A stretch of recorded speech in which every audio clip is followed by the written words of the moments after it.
துதிக்கவும் உம்மை போற்றவும் உம்மை மையப்படுத்தவும் ஆண்டவரே எங்களை அதிகமாக ஆண்டவரே நீர் பலப்படுத்த முடியாது செபிக்கிறோம் கர்த்தாவே.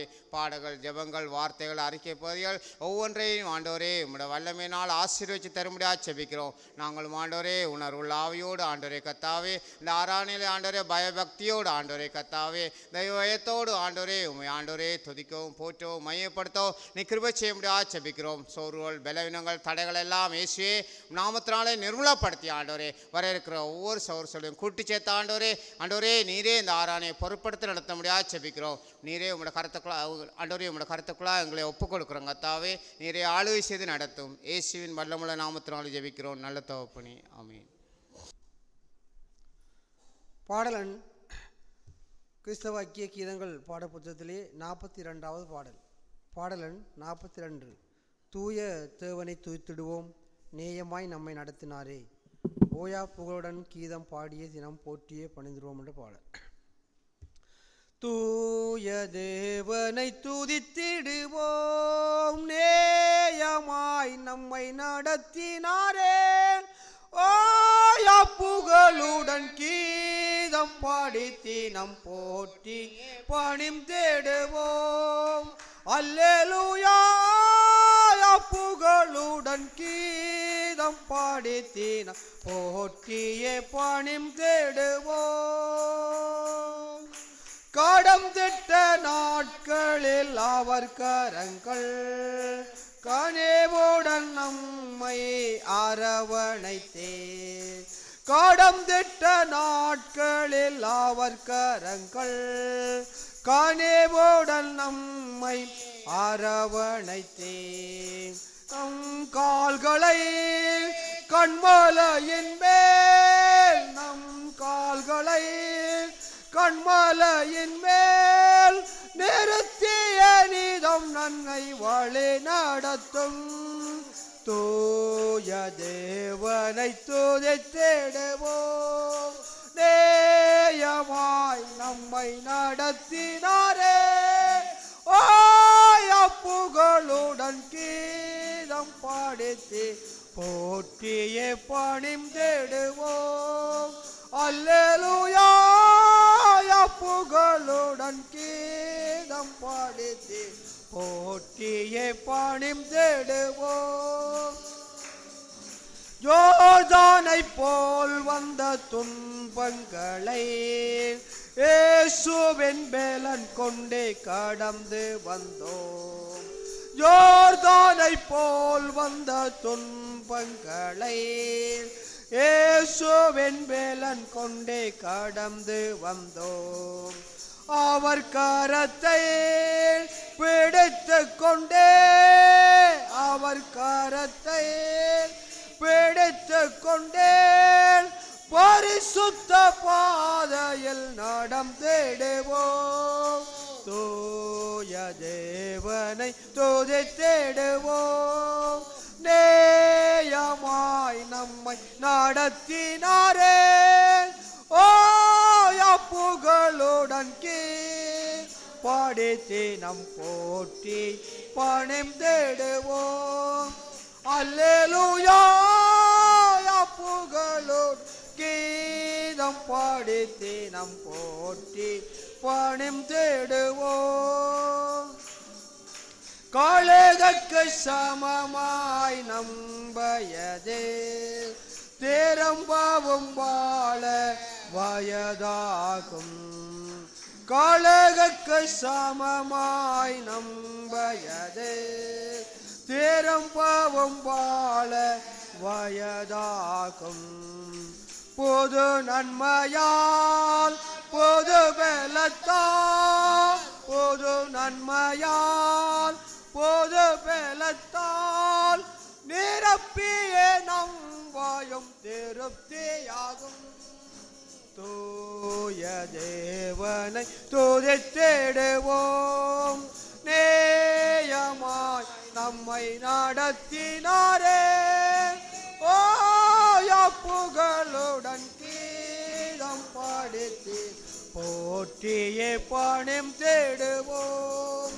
அல்லேலூயா, புகழுடன் கீதம் பாடித்து நம் போற்றியே பணிம் தேடுவோம். தாவீதை கருளினமாக்கிருவை தாசரம் நமக்குமே தந்திடுவார். தாவீதை கருளினமாக்கிருவை தாசரம் நமக்குமே தந்திடுவார்.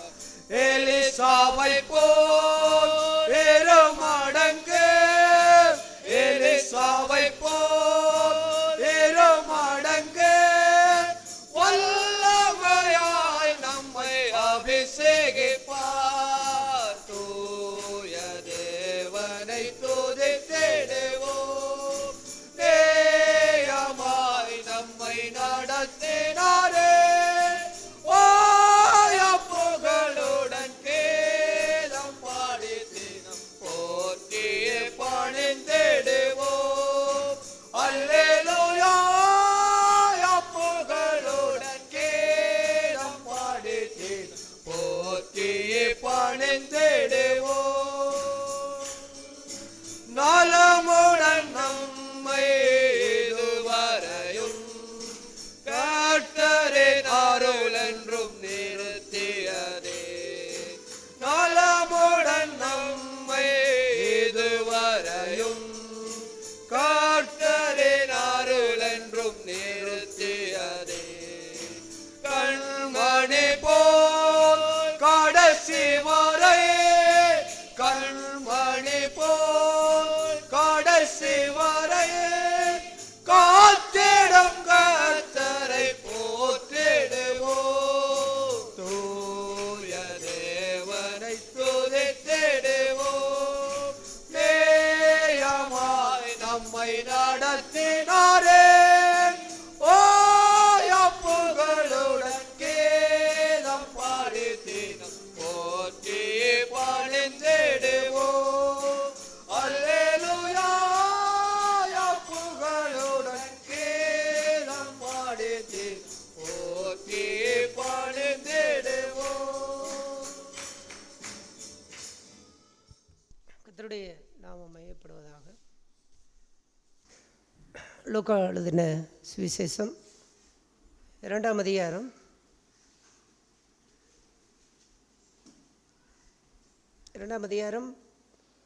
13வது வசனத்தை வாசிப்போம்.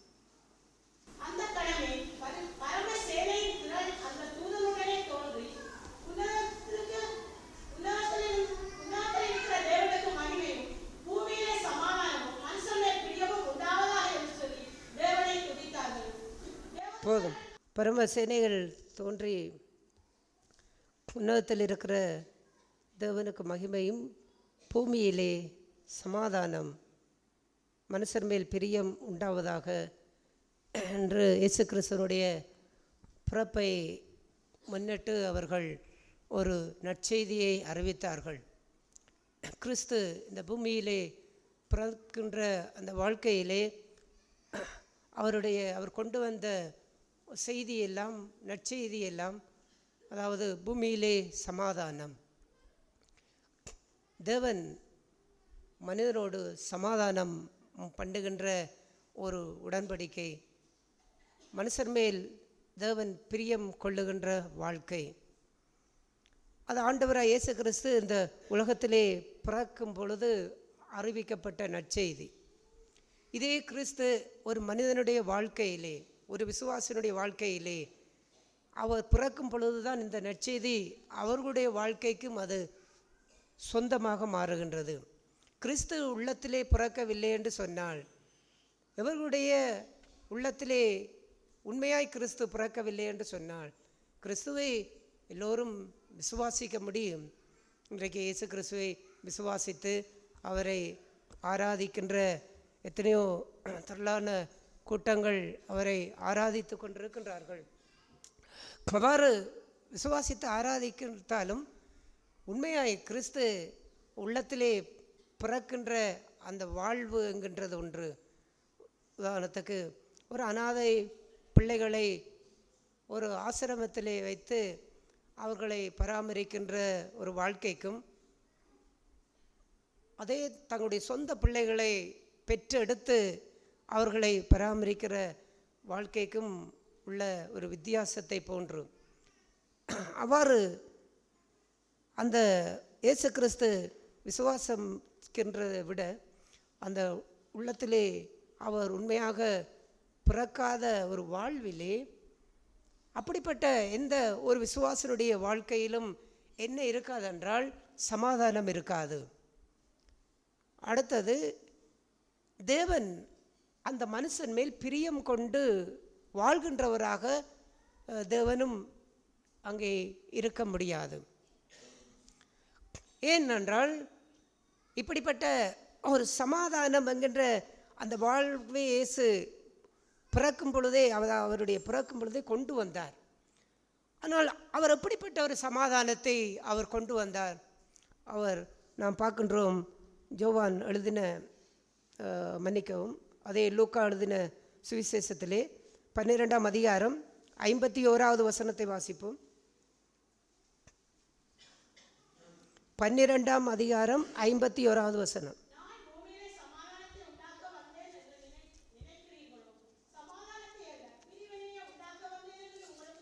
இங்கே பார்க்கின்றோம், ஆண்டவர் அவருடைய பிறப்பின் பொழுது ஏதோ சமாதானத்தை, அவர் பூமியிலே சமாதானத்தை நான் கொண்டு வந்தேன் என்று அவர் சொல்லுகின்றார்.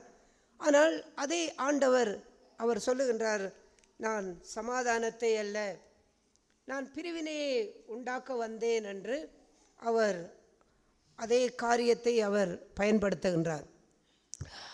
ஆகையால் ஒன்றை கொண்டு வந்தேன் என்கின்றார், இன்னொரு கட்டத்திலே அதை நான் கொண்டு வரவில்லை என்று சொல்லுகின்றார். அப்படி என்றால் இயேசு அந்த பிறப்பிலே அவருக்கு அறிவித்த அந்த நற்செய்தி என்பது அது ஒரு பொய்யான நற்செய்தியாக இருக்க முடியுமா? நிச்சயமாக அது ஒரு பொய்யான நற்செய்தியாக இருக்க முடியாது. ஆனால் அவ்வாறான ஒரு காரியம் இருக்கும் பொழுது ஏன் இவ்வாறான ஒரு வார்த்தையை ஆண்டவர் பாவித்தார்? அவர் சமாதானத்தை அல்ல, பிரிவினையை நான் கொண்டு வந்தேன். அவர் சொல்ல சமாதானம், அதாவது தூதர்களால் அறிவிக்கப்பட்ட சமாதானம் என்பதெல்லாம் அது ஏதோ மனுஷனோடு சமாதானமாக இருக்கின்ற ஒரு வாழ்வை கொண்டு வந்ததை போன்ற ஒரு வாசகத்தை போன்றிருந்தாலும் அது முதலாவது அது அல்ல. மனிதர்களோடு சமாதானமாய் வாழ வேண்டும் என்கின்ற அந்த சமாதானத்தை அவர் கொண்டு வரவில்லை. அவர் கொண்டு வந்த சமாதானம் எல்லாம் மனிதன் தேவனோடு அவன் சமாதானம் கொண்டு வாழ வேண்டும். ஏனென்றால் ஆதியிலே பாவம் செய்யும் பொழுது தேவன் அந்த மனுஷனை என்ன செய்து விட்டார்? துரத்தி விட்டார். துரத்தி விடும் பொழுது தேவனுக்கும் மனுஷனுக்கும் இடையில் இருந்த அந்த சமாதானம் அது இல்லாமல் போனது, அவனோடு உறவு இல்லாமல் போனது. நாம் யாரோடு இந்த உலகத்திலே சமாதானம் இல்லையோ அவரோடு உறவு வைக்க மாட்டோம். அவர்களுக்கு பிரிவினை இருக்கும் பொழுதுதான் அங்கு சமாதானம் இல்லை என்பது காரியம். யூதர்களுடைய பழக்க வழக்கத்திலே ஒரு காரியம் என்னென்றால், அவர்கள் யாருடைய வீட்டிற்கு போனாலும் யாரை சந்தித்தாலும் முதலாவது சமாதானம் என்று சொல்லுவார்கள். ஆகையால் ஆண்டவர் இயேசு சொன்னார், சீசனிடத்திலே நீங்கள் புறப்பட்டு ஒரு வீட்டுக்கு பிரவேசிக்கும் பொழுது முதலாவது சமாதானம் என்று சொல்லுங்கள். உங்களுடைய சமாதானத்தை ஏற்றுக்கொண்டால் அவர்களிடத்திலே தங்கியிருந்து அவர்கள் கொடுக்கிறதை புசித்து குடித்து என்ன செய்யுங்கள்? நீங்கள் வெளியேறுங்கள். அதை ஏற்றுக்கொள்ளவில்லை என்றால் காலில் இருக்கிற தூசியை தட்டிவிட்டு அங்கே இந்த காரியத்திற்கும் தேவன் அதை என்ன செய்வார்?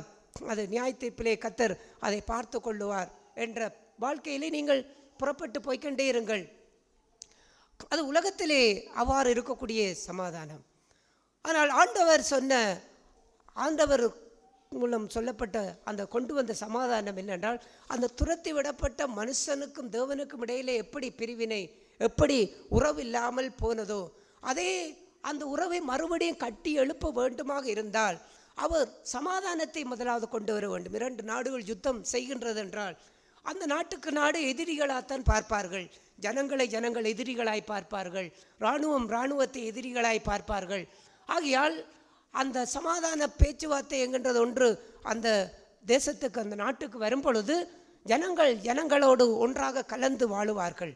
இராணுவம் இன்னொரு இராணுவத்தை சந்தித்து கையை குலுக்குவார்கள். ஏனென்றால் இப்பொழுது அங்கே என்ன இல்லை? பிரிவில்லை, அங்கு பிளவில்லை. அதான் சமாதானம். தேவன் மனிதனை துரத்தி விடும் பொழுது இப்படிப்பட்ட ஒரு முறிவு தான் தேவனுக்கும் மனுஷனுக்கும் இடையில் ஏற்பட்டது. அவனை தேவன் தன்னுடைய சமூகத்திலே ஒருபோதும் அவனை வரக்கூடாது, இல்லாவிட்டால் அவன் தேவனோடு உறவு கொள்ள முடியாது. அந்த அளவுக்கு அவன் தேவனை விட்டு தூரமாய் போனான், தேவனை கிட்டி சேர முடியாதவனாயிருந்தான். அப்படிப்பட்ட ஒரு மனித வாழ்வைத்தான் அவரே நம்முடைய சமாதானத்தின் காரணராக இந்த பூமிக்கு வந்து அந்த இலங்கையிலே யுத்தம் நடக்கும் பொழுது அந்த எரிக் சோல்ஹெய்ம் என்ற ஒருவர் சமாதான பேச்சுவார்த்தையை முன்னெடுக்கும்படிக்கு அவர் செயல்பட்டார்.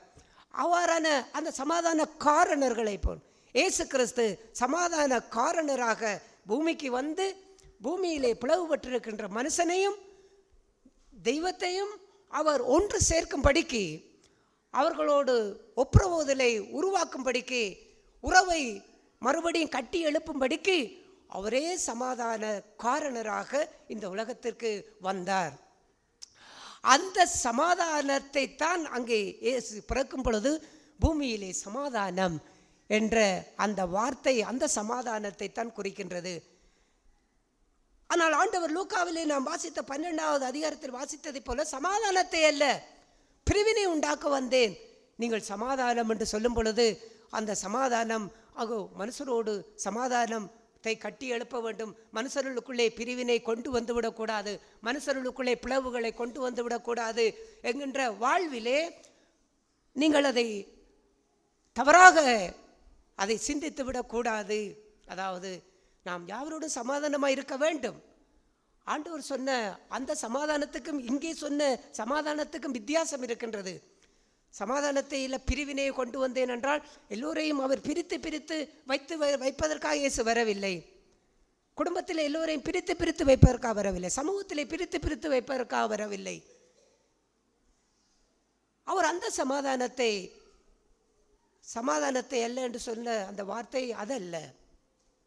அவர் எப்படிப்பட்ட சமாதானத்தை நான் கொண்டு வரவில்லை என்று சொன்னார் என்றால், ஒருவன் ஆண்டவராய் இயேசு கிறிஸ்துவை பின்பற்றுகிற வாழ்க்கைக்கு, அவரை விசுவாசிக்கிற வாழ்க்கைக்கு, அவரை தேடுகிற வாழ்க்கைக்கு தடையாக மனைவியோ பெற்றோரோ பிள்ளைகளோ சொந்த பந்தங்களோ மாமியோ மருமகனோ இவ்வாறு அதற்கு முற்றுக்கட்டையாக வருவார்களாக இருந்தால், அப்படிப்பட்ட அந்த உறவிலே அந்த உறவை பாதுகாத்து கொள்ள வேண்டும் என்பதற்காக இந்த விசுவாசத்தை இழந்து ஆண்டவராய் இயேசு கிறிஸ்துவை பின்பற்றுகிற வாழ்க்கையை இழந்து அந்த சமாதானத்தை கட்டிக்கொள்ள வேண்டும்.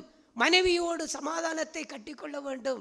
சபைக்கு போனால் இயேசுவை விசுவாசித்தால் மனைவி தன்னோடு ஒன்றாயிருக்க, தன்னோடு எப்பவுமே ஒரு பிரிவினை உள்ள ஒரு முரண்பாடோடு கோபத்தோடு தான் அங்கே நடந்து ஒரு பிரிவினை வரும். இல்லாவிட்டால் பிள்ளைகள் சபைக்கு போன பெற்றோர்கள் ஒரு பிரிவினையின் ஆவியோடே தங்களை வெறுப்பார்கள், ஒதுக்குவார்கள். இப்படி எல்லாம் இருக்கக்கூடாது.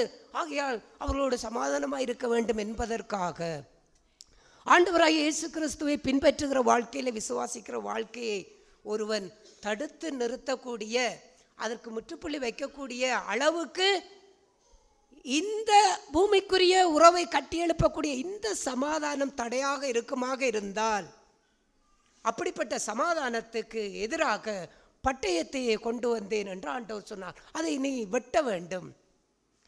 என்னை காட்டிலும் மனைவியாவது பிள்ளைகளையாவது பெற்றோரையாவது நிலங்களையாவது சொந்த பந்தங்களையாவது அதிகமாய் நேசிக்கிறவன் எனக்கு பாத்திரவான் அல்ல என்று ஆண்டவர் சொன்னார். அவ்வாறு ஆண்டவரை நேசிப்பதற்கு தடையாக யார் வந்தாலும் கணவனை தவிர, கணவனை எல்லாம் அங்கே வெட்டிவிட என்று, அதாவது கணவனோடு ஒரு சண்டையை பிடித்து கொண்டு ஒரு பிரிவினை வைத்துக்கொண்டு நீ என்னிடத்தில் வர வேண்டும் என்று தேவன் அவ்வாறு சொல்லவில்லை. ஆகையாலே தான் அவன் தலையானவன், ஸ்திரீக்கு தலையானவன். ஆகையால் அந்த ஒரு வார்த்தையை அவரை மட்டும் ஆண்டவர் விலக்கி வைத்துவிட்டு மற்ற யாவரை குறித்த பகுதிகளிலும் இப்படிப்பட்ட ஒரு உறவு சமாதானமாக இருக்க வேண்டும் என்பதற்காக கிறிஸ்துவை பின்பற்றுகிற வாழ்க்கைக்கு நீ முற்றுப்புள்ளி வைப்பாயாக இருந்தால், அப்படிப்பட்டவர்களுக்கு தான் ஆண்டவர் சொன்னார், நான் சமாதானத்தை கொண்டு வரவில்லை, பிரிவினையை கொண்டு வந்தேன். நீ என்னை விசுவாசிக்கிறதன் மூலமாக, என்னை தேடுகிறதன் மூலமாக உன்னுடைய மனைவி உன்னோடு சமாதானமாக இல்லாமல் இருந்தால் அந்த இடத்திலே பட்டயத்தை கொண்டு வந்தேன், பூமியிலே அக்கினியை போட வந்தேன் என்று மேலே உள்ள வசனத்திலே சொல்லுகிறார். அது பற்றி எறிய வேண்டும். யாருக்கு? யார் அக்கினியை போடுவது? இயேசு யாரையும் அக்கினியை இறக்கி அழிப்பதில்லை. யாக்கோபு யோவான் ஒரு சமயம் அங்கே ஆண்டவரிடத்திலே சமாரியாவில் போகும் பொழுது அவ்வூரார் அவரை ஏற்றுக்கொள்ளவில்லை. உடனே கேட்டார்கள், எலியா செய்ததைப் போல ஒரு அக்கினியை இறக்கி இவர்களை அழித்து விடுவோம் என்று கேட்டார்கள். ஆண்டவர், நீங்கள் என்ன ஆவியுடையவர்கள் என்பதை அறியீர்களா என்று அவர்களை அதட்டினார். ஏனென்றால் ஆண்டவர் அக்கினி இறக்கி அழிப்பது அவருடைய சித்தமல்ல. ஆனால் அதே ஆண்டவர் சொல்லுகின்றார், நான் அக்கினியை கொண்டு வந்தேன், பூமியிலே அக்கினி பற்றி எறிய வேண்டும். அவர் எந்த அக்கினியை சொன்னார்? மனிதனுடைய ஜீவனை அழிக்கிற அக்கினி அல்ல. அவரை பின்பற்றுகிற வாழ்க்கைக்கு தடையாக இந்த உறவுகள் சமாதானம் என்கின்ற போர்வையிலே அவரை தேடுகின்ற வாழ்க்கைக்கு, நேசிக்கின்ற வாழ்க்கைக்கு இடையூறாக இருக்குமா இருந்தால் அங்கு அக்கினி பற்றி எறிய வேண்டும். ஆகையால் அந்த இடத்திலே பட்டயம் வெளிப்பட வேண்டும். அங்கு நிச்சயமாக ஒரு பிளவு ஏற்படும். அங்கு ஒரு சமாதானம் இருக்காது. ஏன்? அது மனுஷீகமான சமாதானம். இந்த மனுஷீகமான சமாதானத்தை நான் என்ன செய்யவில்லை? கொண்டு வரவில்லை. ஆகையால் தான் அந்த சமாதானத்தில் பிரிவினையை கொண்டு வந்தேன். அப்படி வாழ ஆரம்பிக்கும் பொழுது நிச்சயமாக குடும்பத்திலே ஒரு பிளவு இருக்கும். கணவன் மனைவிக்கு இடையிலே நிச்சயமாக ஒரு பிளவு இருக்கும். பெற்றோர்கள் பிள்ளைகளுக்கு இடையிலே நிச்சயமாக ஒரு பிளவு இருக்கும். வீட்டை விட்டு வெளியே போக மாட்டார்கள். வீட்டுக்குள் ஒன்றாக இருந்தாலும் இது முதல் ஒரே வீட்டில் மாமி மருமகனுக்கும், மருமகள் மாமிக்கும், பெற்றோர் பிள்ளைகளுக்கும், பிள்ளைகள் பெற்றோருக்கும் பிரிந்திருப்பார்கள். அங்கு ஒரு பிளவு இருந்து கொண்டிருக்குமே. யார் நிமித்தம்? ஆண்டவராகிய இயேசு கிறிஸ்துவை விசுவாசிக்கிறது நிமித்தம். இந்த பிளவு வந்துவிடக்கூடாது என்பதற்காக கிறிஸ்துவை இழக்க முற்படும் பொழுது ஆண்டவர் சொல்லுவார், இந்த சமாதானத்தை நான் கொண்டு வரவில்லை, நான் பிரிவினையை கொண்டு வந்தேன். இயேசு பிரிவினைக்கு காரணர் அல்ல. யாரையும் பிரித்து வைத்து பார்ப்பது அவருடைய காரியம் அல்ல. நாம் எல்லோரும் ஒன்றாக இருக்க வேண்டும், சமாதானத்தோடு இருக்க வேண்டும், சமாதானமாய் வாழ வேண்டும். தேவனோடு ஒரு மனுஷன் சமாதானமாய் வாழ்வானாக இருந்தால் அவன் எந்த மனுஷனோடும் அவனால் சமாதானமாய் வாழ முடியும். ஆமென். நாம் ஆண்டவரோடு சமாதானமாய் இருந்தால் அந்த சமாதானத்தின் உறவு எல்லா மனுஷரோடும் எங்களை சமாதானம் வைத்திருக்க முடியும். ஒருவேளை கிறிஸ்துவை விசுவாசிக்கிறதுனாலே மனைவி நம்மிடத்திலே விரோதமாயிருந்தால், அவன் தேவனை தேடுகிற மனுஷனாக இருந்தால் அவன் தன்னுடைய மனைவியை நேசிப்பான், தன்னுடைய கணவனை நேசிப்பான், பிள்ளைகளை நேசிப்பார்கள், பெற்றோர்களை நேசிப்பார்கள். ஏன்? அவர்கள் தேவனை சமாதானமாய் வாழுகிறார். அந்த சமாதானத்தை தான் பூமியிலே என்ன செய்தார்? கொண்டு வந்தார். ஆகையாலே தான் அவருடைய பிறப்பிலே அறிவிக்கப்பட்ட நற்செய்தி எல்லாம் பூமியிலே சமாதானம். இந்த தேவனோடு மனிதன் இணைந்து வாழுகின்ற இந்த உறவு, இப்படிப்பட்ட இந்த சமாதானத்தை இன்றைக்கு நாம் கட்டி எழுப்ப வேண்டுமாக இருந்தால் ஆண்டவராய் இயேசு கிறிஸ்து அப்படிப்பட்ட ஒரு சமாதானத்துக்குரிய அந்த உறவை குறித்து அந்த ஆதியாமத்திலே எப்படி என்ன நடந்தது, மனிதனை எப்படி அவர் தேவனிடத்திலே சேர்க்கும்படிக்கு வந்தார், ஏன் அப்படிப்பட்ட வாழ்க்கையிலே ஏன் அங்கே பிளவு உண்டானது, நாம் அதை லூக்கா எழுதின சுவிசேஷம் 11ஆம் அதிகாரம் 79வது வசனத்தை வாசிப்போம். லூக்கா எழுதின சுவிசேஷம் 11ஆம் அதிகாரம் 79வது வசனம்.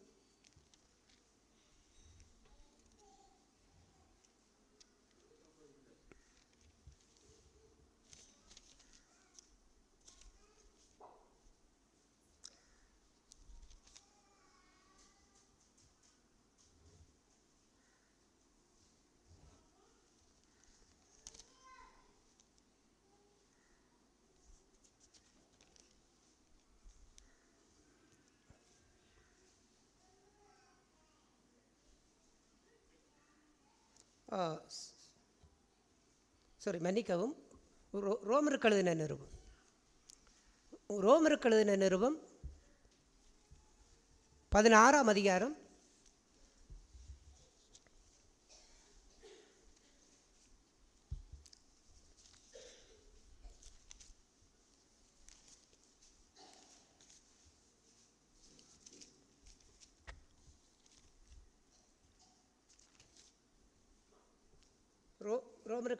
16ஆம் அதிகாரம் 20வது வசனத்தை வாசிப்போம்.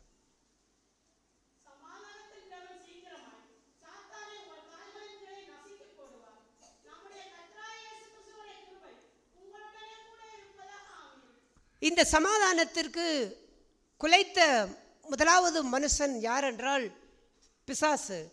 அவன்தான் தேவனோடு மனுஷன் கொண்டுள்ள அந்த சமாதானத்தினுடைய உறவை அவன்தான் முறித்தான். அவ்வாறு அவன் எதனாலே முறித்தான்? பாவத்தை கொண்டு வந்து அந்த உறவை முறித்தான்.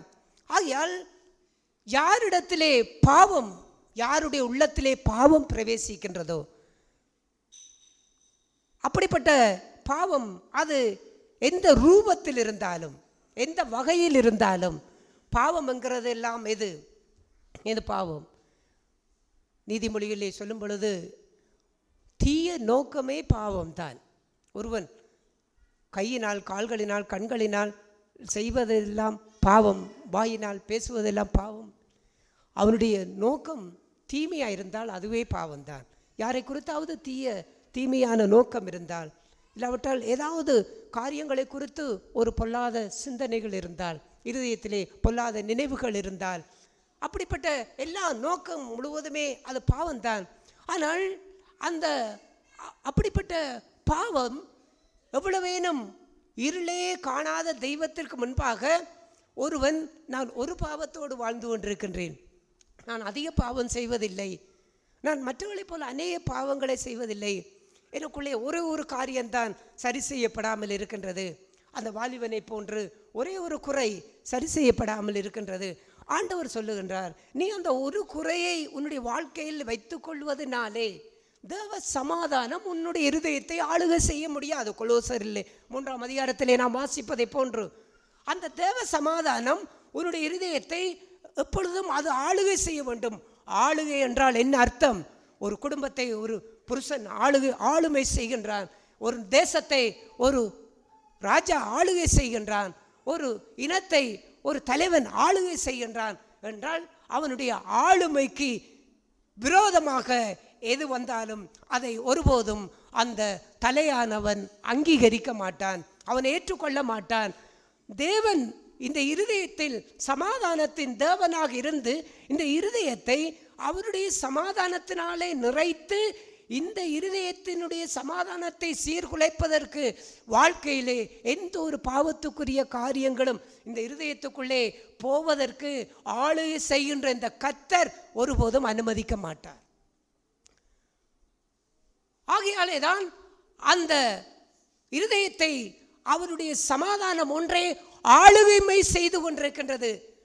அந்த ஆளுமை செய்யும் பொழுது அந்த ஆளுமைக்கு எதிராக சமாதானத்தை சீர்குலைக்க, அதாவது தேவனோடு கொண்டுள்ள அந்த சமாதானத்தை நம்மை விட்டு விலக்குவதற்கு எந்த ஒரு பாவமான காரியங்களும் இந்த இருதயத்திலே கூட பிரவேசிப்பதற்கு இந்த தேவ சமாதானம் இடம் கொடுக்காது.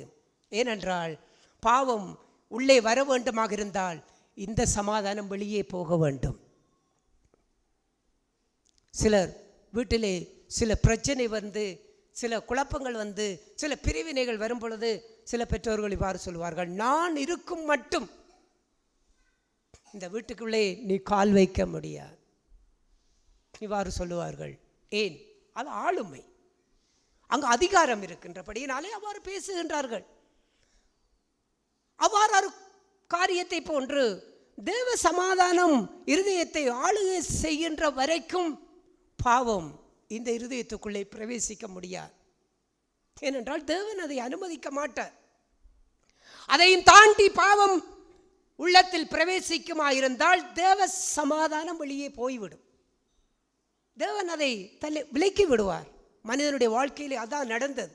பாவம் அவனுக்குள் பிரவேசித்தது, தேவனோடு கொண்டுள்ள உறவு அவனை விட்டு விலக்கப்பட்டது, சமாதானம் விலக்கப்பட்டது. அப்போது அவன் தனித்து விடப்பட்ட மனுஷனாக தன்னுடைய வாழ்க்கையை கொண்டு நடத்தக்கூடிய சூழ்நிலைக்குள்ளே மாறினான். இவ்வாறான ஒரு வாழ்வை போன்றுதான் இந்த சமாதானம். சும்மா சமாதானம் சமாதானம் சமாதானம், அங்கே ஒருவருக்கொருவர் சமாதானத்தை அறிவித்துக் கொள்வோம் என்றவுடன் ஒரு காலத்திலே நாம் எல்லோரும் அங்கே என்ன செய்வோம்? சமாதானம் சமாதானம். அது வார்த்தையிலே இருக்கக்கூடிய சமாதானம். சமாதானம் என்றால் என்ன? தேவ சமாதானம் என்றால் என்ன?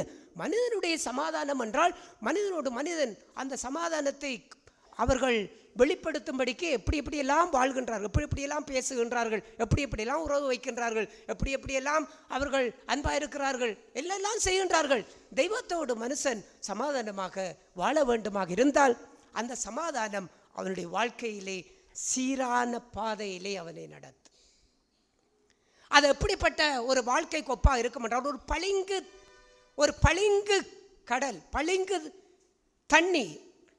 அந்த பளிங்கு தண்ணீரிலே ஒரு சிறிய ஒரு பொருளையோ இல்லாவிட்டால் சிறிய ஏதாவது ஒன்றையோ அதில் போடும் பொழுது, அதற்குள்ளே கிடைக்கும் பொழுது அது திட்ட தெளிவாக பளிச்சென்று அதை எப்படி தெரிவதை போன்ற அப்படிப்பட்ட காரியத்தை போன்று தேவ சமாதானம் என்பது ஒருவனுடைய இருதயத்தை ஒரு இளைப்பாறுதலுக்குள்ளே நடத்துகின்ற வாழ்க்கை.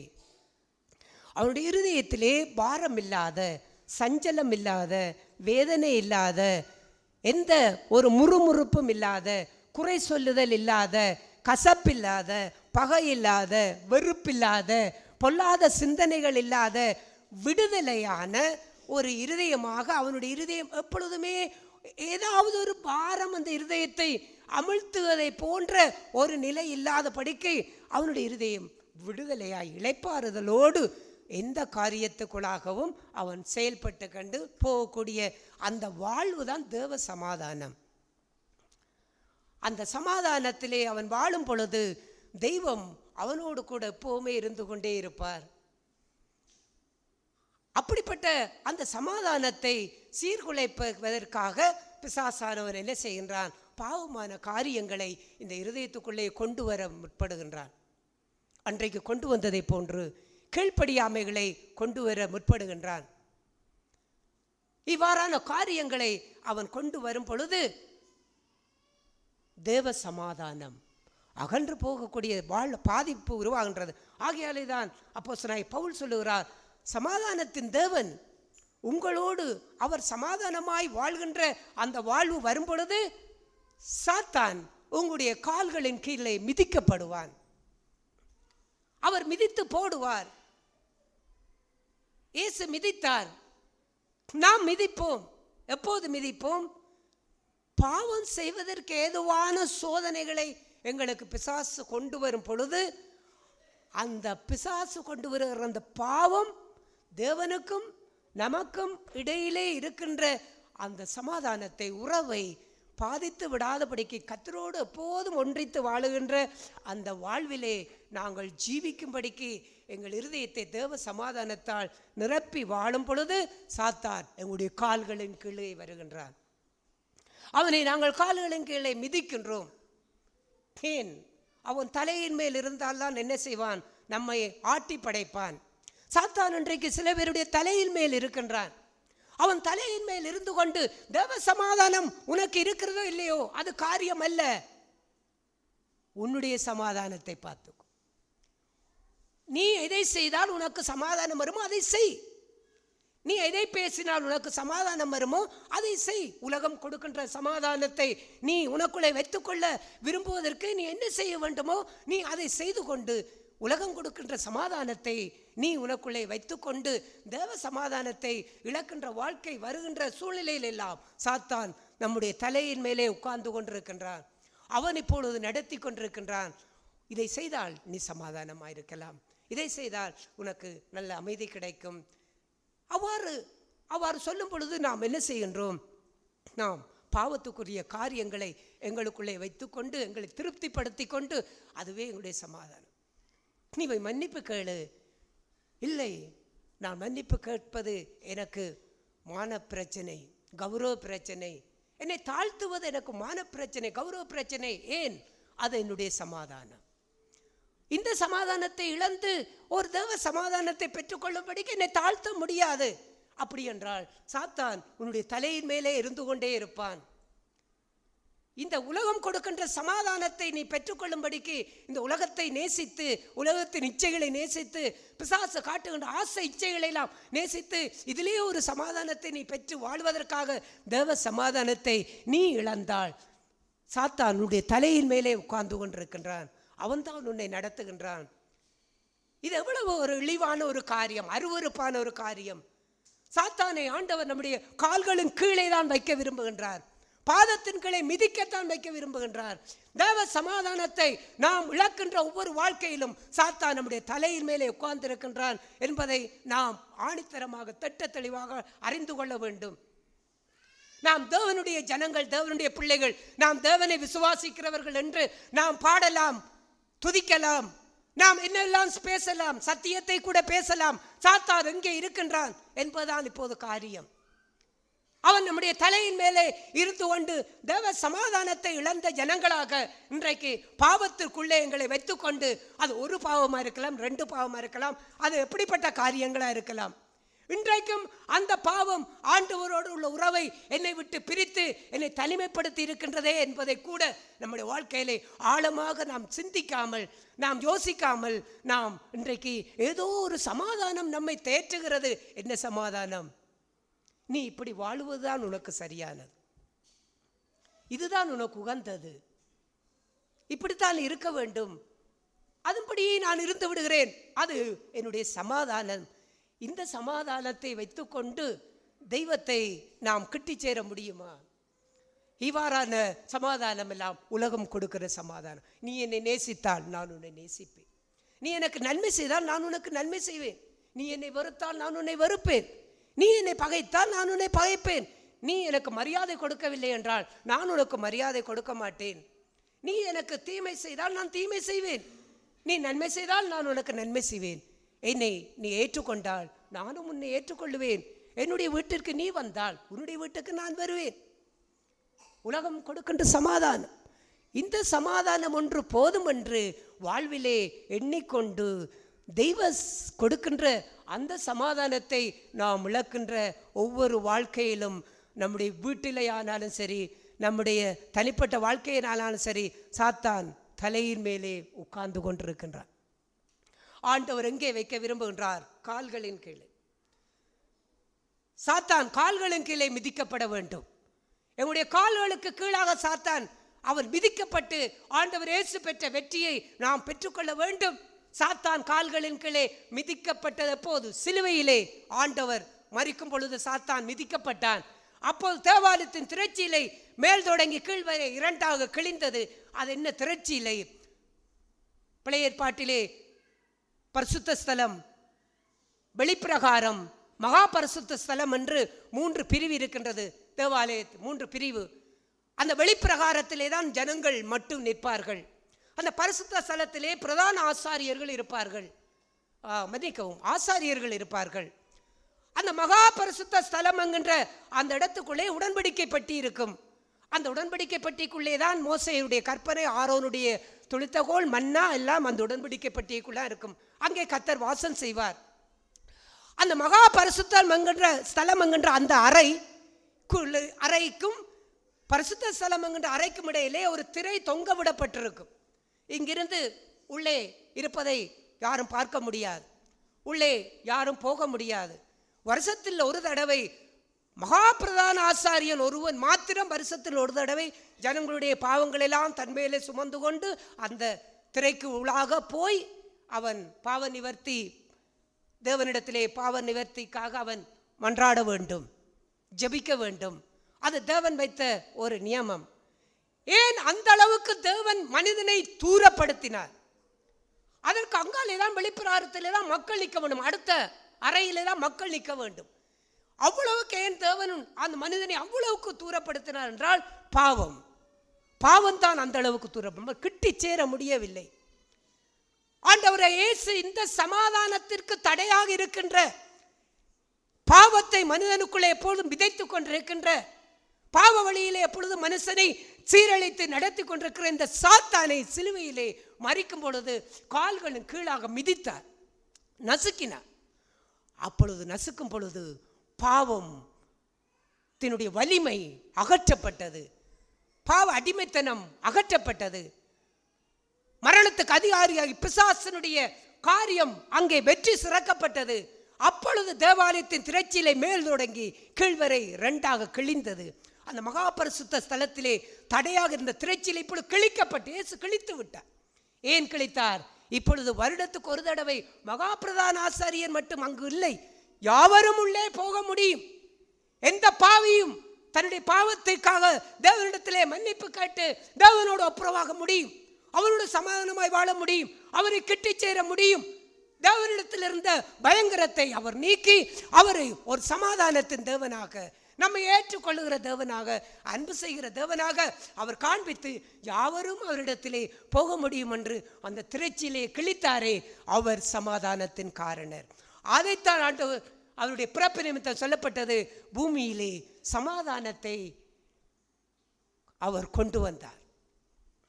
பூமியிலே சமாதானம் வந்தது. அந்த தெய்வத்தோடு மனிதன் இணைந்து வாழுகின்ற சமாதானம். இந்த உறவைத்தான் ஆண்டவராய் இயேசு இன்றைக்கு எங்களுடைய வாழ்க்கையிலே தந்திருக்கின்றார்.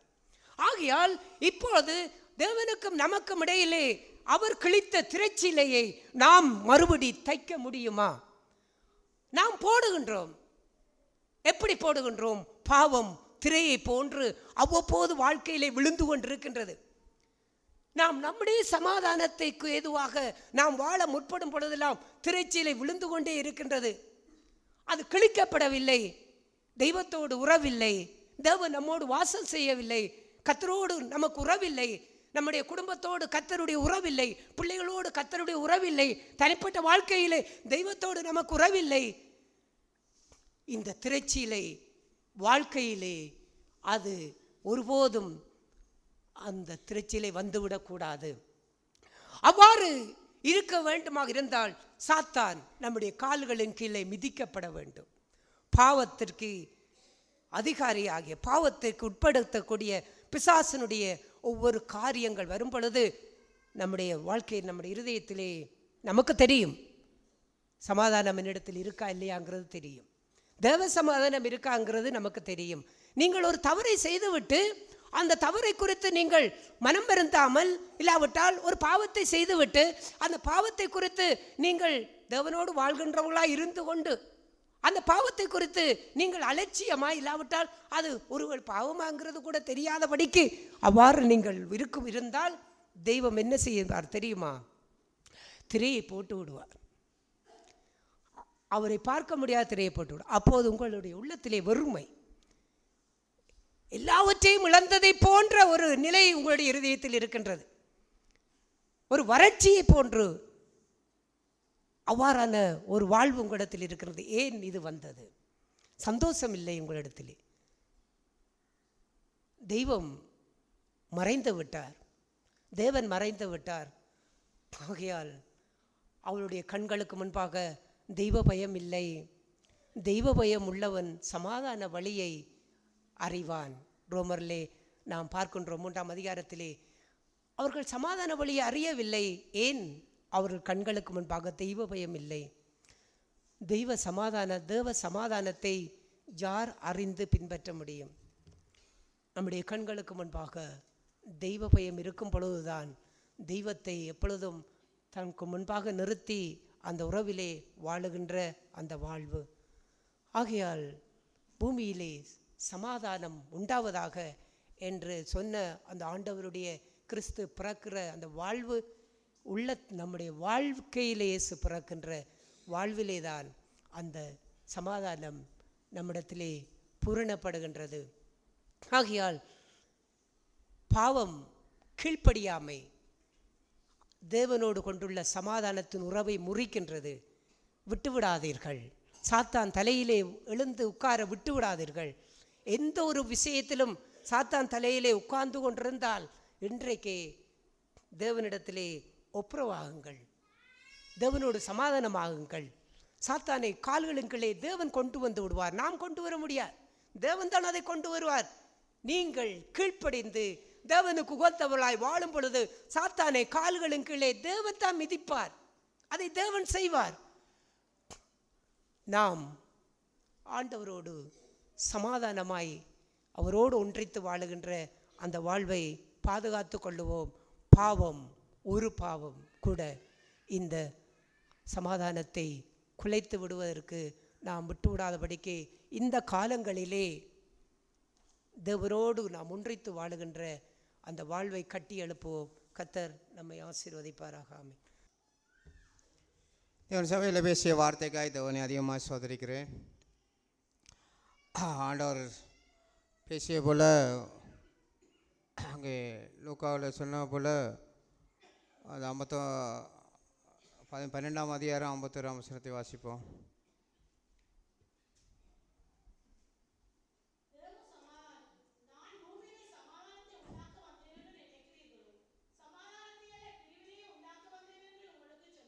ஆமேன். இயேசு அவர் இந்த பூமியிலே நாம் கேட்ட போல் அங்கே உண்மையாய் ஒரு சமானத்தை அவர் கொடுக்க வந்தார். இந்த பூமியிலே எல்லாருடைய உள்ளங்களிலும் உண்மையான ஒரு பரிசுத்தமான சமானம் நிறைந்து வழிய வேணுங்கிறதே அவர் இந்த பூமிக்கு வந்தார். ஆகையால் தான் அவர் சொல்லும்போது சொன்னார், அந்த சமாதானம் நமக்குள்ளாக இருக்க வேண்டும், அந்த சமாதானம் எனக்குள்ளாக இருக்க வேண்டும். அந்த சமாதானத்துக்காக எனக்கு அந்த சமாதானத்துக்கு இடையூறாய் எது வருகிறதோ அதெல்லாம் நான் என்ன செய்ய வேண்டும்? அகற்ற வேண்டும். கேட்ட போல் சாத்தானை தலையிலே வைத்து கொண்டு இருக்கிற வாழ்க்கையெல்லாம் அவனுடைய கிரியைகள், அவனுடைய சிந்தனைகள், அவனுடைய எண்ணங்கள், அவனுடைய செயல்பாடுகள் ஒவ்வொன்றுக்கும் நாம் எதிர்த்து நிற்காத ஒரு வாழ்க்கையெல்லாம் அது என்னென்று சொன்னால், அங்கே இதோடு நாம் சமாதானத்தை ஒட்டி கொள்கிறோம் என்றால் பிசாசோடு நாம் சமாதானத்தை ஒட்டிக்கொள்கிறோம், பாவத்தோடு நாம் சமாதானத்தை ஒட்டி கொள்ளுகிறோம். அது இன்னொருவரோடு நாம் அங்கே தேவனுடைய வார்த்தைக்கு விரோதமாய் செயல்படும் போது அதை நாம் சொல்லாத பட்சத்திலே அந்த சமாதானத்திலே ஒட்டிக்கொள்கிறோம். இதே ஆண்டவர் அதை என்ன செய்தார் என்று சொன்னால், அதை காண்பித்து இவ்விதமான சமாதானத்தையே நான் என்ன செய்ய உங்களுக்கு தர வரவில்லை. அந்த சமாதானம் இந்த பரலோக ராஜ்யத்துக்குள்ளாக என்னை நடத்த முடியாது, என்னுடைய ஆவிக்குரிய வாழ்க்கையின் ஜீவியத்திலே வளர்ச்சி அடைய முடியாது. எந்த ஒரு காரியத்திலேயும் அந்த சமாதானம் ஒரு காலம் என்னுடைய வாழ்க்கையிலே தேவனோடு ஒன்றித்து வாழ்கிற அந்த உண்மையான உத்தமமான சமாதானத்தை நடத்தவே முடியாது. அதனால்தான் ஆண்டவர் சொன்னார், அப்படியாப்பட்ட சமாதானமான காரியங்களாக்கு வருகிற ஒவ்வொன்றையும் அவர் என்ன சொன்னார் என்றால், அதை பட்டயத்தால் வெட்டி போட சொன்னார், அதை அகற்ற சொன்னார், அதை முறியடிக்க சொன்னார், அதை ஒழித்து போட சொன்னார். அது சமானமாக அந்த சமானம் இருக்குமா இருந்தால் தேவ சமானம் என்னை ஆளுகை செய்யாது, தேவ சமானம் என்னோடு இருக்காது. நான் ஒருத்தருக்கு பயந்து ஒருத்தருக்கு ஒரு பிழை செய்கிறார், ஒரு காரியம் நடக்குது என்று சொன்னால் அதை குறித்து அவர்களோடு நான் உண்மையாய் சத்தியத்தை குறித்து பேசவில்லை என்று சொன்னால் அங்கே என்ன என்று சொன்னால் அந்த சமானத்தை, தேவ சமானத்தை நான் இழந்து விடுகிறேன். ஏன்னு சொன்னால் அங்கே பட்டயம் எடுக்கவில்லை, அங்கே பட்டயத்தாலே நான் அகற்றவில்லை. அதுதான் ஆண்டவர் சொன்னார், நான் சமாதானத்தை அல்ல பட்டயத்தை அனுப்ப வந்தேன் என்று சொன்னார். அந்த இடத்திலே ஒரு பிரிவினை வரும், பிரிவினை உண்டாகும். ஒரு வாழ்க்கை ஆவிக்குரிய ஜீவியத்திலே இயேசுவை குறித்தே அவர்கள் சொல்லும்போது அங்கே என்ன நடந்ததுன்னு சொன்னால் அவரை குறித்தே பிரிவினை உண்டாகிட்டு. யோவான் சுவிசேஷம் 7ஆம் அதிகாரம் 43ஆம் வசனத்தை வாசிப்போம்.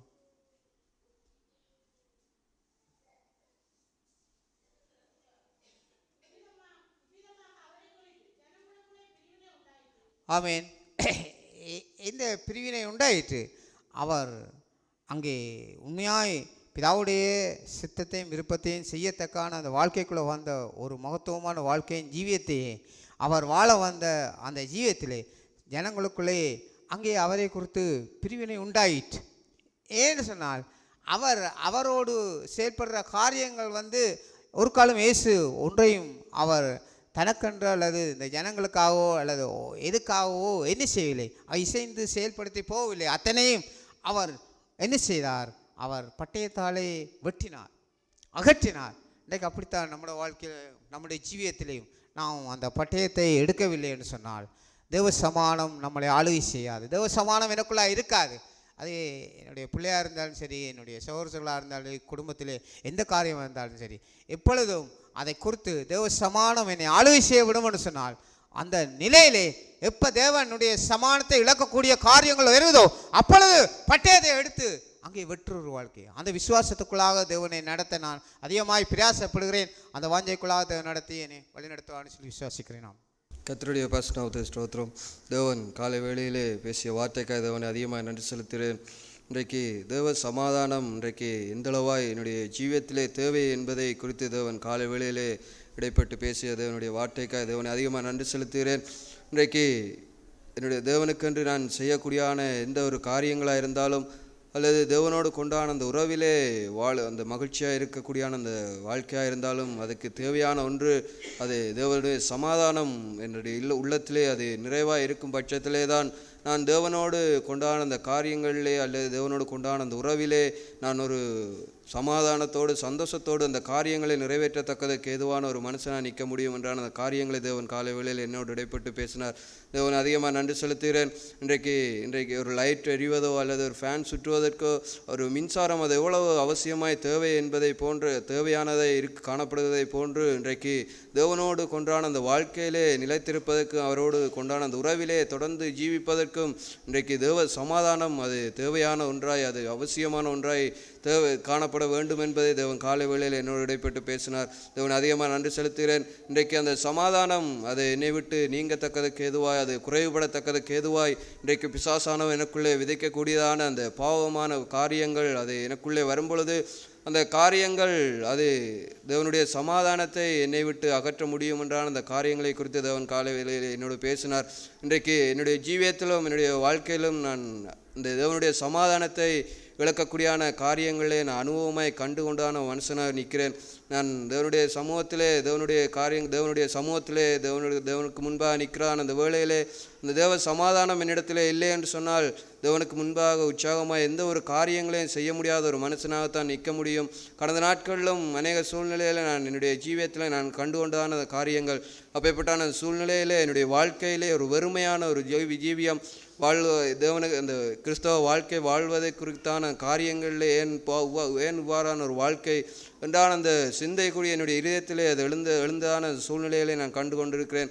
ஆனால் அந்த சமாதானம் எனக்கு தேவை என்பதை தேவன் உணர்த்தும் பட்சத்திலே தேவனுடைய சமூகத்திலே நான் அமரும் பொழுது அந்த சமாதானத்தை நான் பெற்றுக்கொள்ளும் போது என்னுடையத்திலே அது மறுபடியும் அந்த சந்தோஷம் சமாதானம் அது மறுபடியும் திரும்புகிறான். அந்த வேளையிலே நான் கண்டுகொள்கிறான காரியமெல்லாம் நான் தேவனிடத்திலே இந்த இரக்கத்தை பெற்றுக்கொண்டேன் என்றான் அந்த விசுவாசத்தை நம்பிக்கையும் என்னுடைய ஜீவியத்தில் நான் கண்டுகொண்டான காரியங்களை தேவன் கடந்த நாட்களே நான் அனுபவம் மூலமாக என்னுடைய வாழ்க்கையில் நான் கற்றுக்கொண்டான காரியங்கள் இன்றைக்கு தேவனுடைய சமாதானம் அந்த பாவமான காரியங்கள் மூலமாய் அது இழக்கப்படுகிறான். அந்த வேளையிலே தேவனோடு கொண்டான அந்த உறவை நான் இழந்து நிற்கிறான். அந்த பட்சத்திலே நான் இன்றைக்கு தேவனுக்கென்று தேவனுடைய சமூகத்திலே கூடி நிற்பதற்கு தைரியமற்ற ஒரு மனுஷனாய்த்தான் நிற்க முடியும் என்றதை தேவன் காலை வேளையில் என்னோடு இடைப்பட்டு பேசினார். தேவனை அதிகமாக நன்றி செலுத்துகிறேன். தேவன் லூக்கா 12ஆம் அதிகாரத்திலே அவர் 49ஆம் வசனத்திலே பூமியின் மேல் அக்கினியை போட வந்தேன், அது இப்பொழுதே பற்றி எறிய வேண்டும் என்று விரும்புகிறேன் என்றான். அந்த வார்த்தையை போல இன்றைக்கு என்னிடத்தில் இருக்கக்கூடியான அந்த பாவமான காரியங்கள் தேவனுடைய சமாதானத்தை இழக்க பண்ணக்கூடியான அந்த பாவமான காரியங்களை இந்த அக்கினி அதை முற்றுமுழுதுமாய் என்னிடத்திலே அது பற்றி எரிந்து அந்த அப்பேற்பட்டான அந்த பாவமான காரியங்களை அதை எரித்து அதை ஒன்றுமில்லாமல் மாற்றிவிடும் பட்சத்திலே தான் அந்த தேவனுடைய சமாதானத்தை எனக்குள்ளே நான் காத்து கொண்டு வாழ முடியும் அது என்னிடத்திலே நிலைத்திருக்க முடியும். நான் தேவனுக்குரிய சீசனாய் அவருடைய சீசனாய் நிலைத்து நிற்கிறான், அவருடைய வார்த்தையிலே நிலைத்திருக்கிறான் ஒரு மனுஷனாக நிற்க முடியும் என்றால் அந்த காரியங்களை தேவன் காலை வேளையில் என்னோடு இடைப்பட்டு பேசினார். தேவன் அதிகமாக நன்றி செலுத்துகிறேன். நானும் வருகிற நாட்களிலும் தேவ சமாதானத்தை பாதுகாக்கிறான் அந்த வாழ்க்கையிலே நானும் தொடர்ந்து வாஞ்சையோடு கவனமாய் நின்று வாழவே வாஞ்சிக்கிறேன். இன்றைக்கு தேவன் அந்த சமாதானத்தை உண்டாக்க வந்தேன் என்று நினைக்கிறீர்களோ, சமாதானத்தை அல்ல பிரிவினையை உண்டாக்க வந்தேன் என்றான் அந்த வார்த்தையை போல இன்றைக்கு தேவனோடு கொண்டான அந்த உறவிலே எந்தெந்த காரியங்கள் எனக்கு இடையூறாய் எந்த எப்பேற்பட்ட உறவுகள் இடையூறாய் வருகிறதோ அப்பேற்பட்டான அந்த காரியங்கள் மத்தியில் தேவனோடு கொண்ட அந்த சமாதானத்தை இழக்க பண்ணத்தக்கதுக்கு ஏதுவான செயற்பாடுகளை நான் முன்னெடுத்து அந்த மனுஷர்களோடு உறவுகளோடு நான் சமாதானத்தை பற்றி கொண்டு வாழ்வேனாக இருந்தால் நிச்சயமாக என்னுடைய ஜீவியத்திலே தேவ சமாதானத்தை இழந்து தேவனோடு கொண்டான அந்த உறவை நான் இழந்து போகக்கூடியான ஒரு மனுஷனாகத்தான் நிற்க முடியும் என்றான் அந்த காரியங்களே தேவன் காலை வேளையில் இடைப்பட்டார். தேவனை அதிகமாக நான் செலுத்துகிறேன். வருகிற நாட்களிலும் தேவ சமாதானம் நிறைந்தான ஒரு மனுஷனாய் தேவ சமாதானம் என்னுடைய இதயத்திலே அது பூர்ணமாய் நிரம்பி வழியத்தக்கதுக்கு ஏதுவாய் தேவன் வருகிற நாட்களில் என்னை நடத்துவாராக. ஆமென். ஆவியானவர் சபையிலே கொடுத்த வார்த்தைக்காய் தேவனை அதிகமாக நன்றி செலுத்துகிறேன். இந்த பூமியிலே எப்படிப்பட்ட ஒரு சமாதானத்தை அவர் இந்த பூமிக்கு உண்டாக்க வந்தார் என்பதை குறித்தான அந்த தெளிவான ஒரு சுவிசேஷ ஆவியான சபை தந்தமைக்காக நான் தேவனை அதிகமாக ஸ்தோத்தரிக்கிறேன். அங்கே ஆதாம் அவ்வாளுக்கும் தேவனுக்கும் இடையிலே அங்கே உண்டான அந்த பிரிவினையுடைய நடுச்சுவரை அவர் தகர்த்தி அந்த திரையை விலக்கி அவர்களுக்கும் தேவனுக்கும் உள்ள உறவை ஏற்படுத்தும்படியான ஒரு சமாதானம். அங்கே நான் தேவனுடைய சமூகத்திலே அங்கே கண்களை மூடும்போது அங்கே கருதல் இல்லாமல் அங்கே தடையில்லாதபடிக்கு அங்கே அவருடைய சமூகம் அங்கே என்னை நிரப்புகிற அந்த சமாதானம். இவை எல்லாத்துக்கும் எது தடை என்றால் அங்கே மனுஷனோடு மனுஷன் கைகோத்து நிற்பதோ அல்ல, ஒரு இராணுவ வீரனும் கைகோத்து நிற்பதோ அல்ல. அங்கே என்னுடைய இருதயம் பாவமற்றதாய் கரையற்றதாய் கொஞ்சமேனும் இருளற்றதாய் அங்கே அது திகழும்போது தான் அங்கே தேவனுக்கும் எனக்கும் உள்ள உறவு அங்கே நடுச்சுவராய் நிற்கிற அந்த பிரிவினையாகிய நடுச்சுவர் தகற்றப்பட்டு தேவனுக்கும் எனக்கும் உள்ள உறவு அங்கே நிலையாய் அங்கே கண்ணீரென்ன என் கண்களை மூடும்போது தேவனுடைய உறவை நான் சரியான விதத்திலே கண்ணீரென நான் கேட்க முடியும், அவருடைய சித்தத்தை நான் கேட்க முடியும். அதுதான் உண்மையான சமாதானம் என்பதை ஆவியானவன் இந்த சபையில் உணர்த்ததற்காக நான் தேவனை நன்றி செலுத்துகிறேன். நானும் அப்பேற்பட்ட ஒரு சமாதானத்தைக்குள்ளே அடங்கி வாழவே நான் விரும்புகிறேன். அதையே கற்றுக்கொள்ளவே நான் விரும்புகிறேன், பிறவே வாஞ்சிக்கிறேன். தேவன் தாமே எனக்கு உதவி செய்வார் நம்புகிறேன், விசுவாசிக்கிறேன், அறிக்கை செய்கிறேன். அறிக்கையும் காத்துக்கொள்ள கர்த்தருக்கு உதவி செய்வார். இதோடைய நாம் ஸ்தோத்திரம். காலை வேளையிலே தேவன் சபையிலே பேசிய வார்த்தைக்காய் கர்த்தரை நான் ஸ்தோத்திரிக்கிறேன். இங்கே 1 தெசலோனிக்கேயர் 5 23 சமாதானத்தின் தேவன் தாமே உங்களை முற்றிலும் பரிசுத்தமாக்குவாராக. உங்கள் ஆவி ஆத்மா சரீரம் முழுவதும் நம்முடைய கர்த்தராகிய இயேசு கிறிஸ்து வரும்போது குற்றமற்றதாக இருக்கும்படி காக்கப்படுவதாக. இங்கே நான் தேவனுக்கு முன்பாக தேவனுக்கும் எனக்கும் உள்ள அந்த சமாதானம் அது நிலைத்து நிற்பதற்கு இன்றைக்கு என்னுடைய ஆவி ஆத்மா சரீரம் முழுவதும் அவருக்கு முன்பாக இன்றைய குற்றமற்றதாக இங்கே இருக்க வேண்டும். இன்றைக்கு தேவ சமாதானத்தை இழந்து நான் இன்றைக்கு இந்த பூமியிலே சமாதானம் என்று தேடி செல்லக்கூடியான எந்த ஒரு காரியமும் அது அங்கே நிலையற்றதாகவே இங்கே இருந்துவிட முடியும். நான் முதலாவது தேவ சமாதானம் ஒன்றே என்னுடைய ஜீவியத்திலே என்னுடைய ஆவி ஆத்மா சரீரம் முழுவதும் இன்றைய கர்த்தருக்கு முன்பாக ஒரு குற்றமற்ற ஒரு ஜீவியத்திலே அதை நின்றுவிட வேண்டும். அப்பொழுது மட்டுமே தேவ சமாதானம் என்னில் நிலைத்திருக்கவும் என்னுடைய சமாதானம் தேவன் நிலைத்திருக்கவும் அது இங்கே ஒரு உறுதியான ஒரு சமாதானத்தை நான் கண்டுகொள்ள முடியும்.